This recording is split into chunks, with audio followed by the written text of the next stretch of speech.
महागड्या कारमधील शेठ पोलिसांना दादागिरी करत असल्याचा व्हिडिओ सोशल मीडियावर व्हायरल झाला आणि छत्रपती संभाजीनगरमध्ये एकच खळबळ उडाली।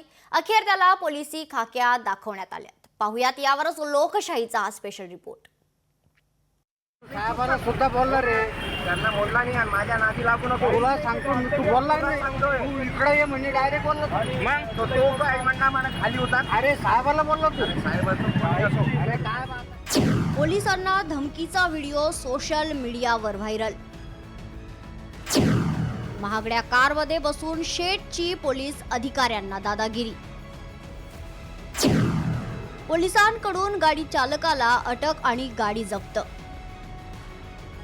चोराच्या उलट्या बोंबा या म्हणीचा प्रत्यय छत्रपती संभाजीनगरमध्ये आलाय। याबाबतचा एक व्हिडिओ सोशल मीडियावर व्हायरल झालाय। वाहतूक पोलिसांनी एक लक्झरी कार अडवली तर त्या गाडीत बसलेल्या महाशयांनी थेट पोलिसांना सुनावत वर्दी उतरवण्याची धमकी दिली।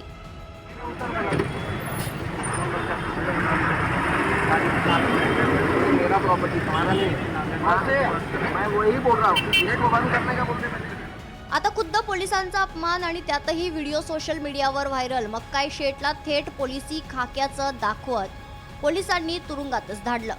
कुणाल बाकलीवालवर गुन्हाही दाखल करण्यात आलाय। त्याचबरोबर त्याची कारही पोलिसांनी जप्त केली आहे। सायरन वाजवून ॲम्ब्युलन्स किंवा इमर्जन्सी सर्व्हिसेस असल्याचा भास करून तिथे दहशत निर्माण करण्याचा प्रयत्न केला।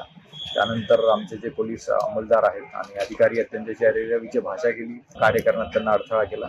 त्याबद्दल आज त्यांच्यावर गुन्हा दाखल करण्यात आलेला आहे आणि पुढील कारवाई होत आहे। पोलिसांनी याला तात्काळ ताब्यात घेतलं, अटक केली आणि त्यानंतर कारवाई देखील केली। मात्र पोलिसांची कुठेतरी हुज्जत घालणे आणि त्यानंतर पोलिसांनी दाखवलेला दणका, आता त्यावर कारवाई देखील झालेली आहे। मात्र अशा प्रकारे पोलिसांवर जर कुणी डोळेवाद करत असेल किंवा त्यांना दादागिरी करत असेल तर ते सहन केलं जाणार नाहीये। सचिन बडे, लोकशाही मराठी, छत्रपती संभाजीनगर।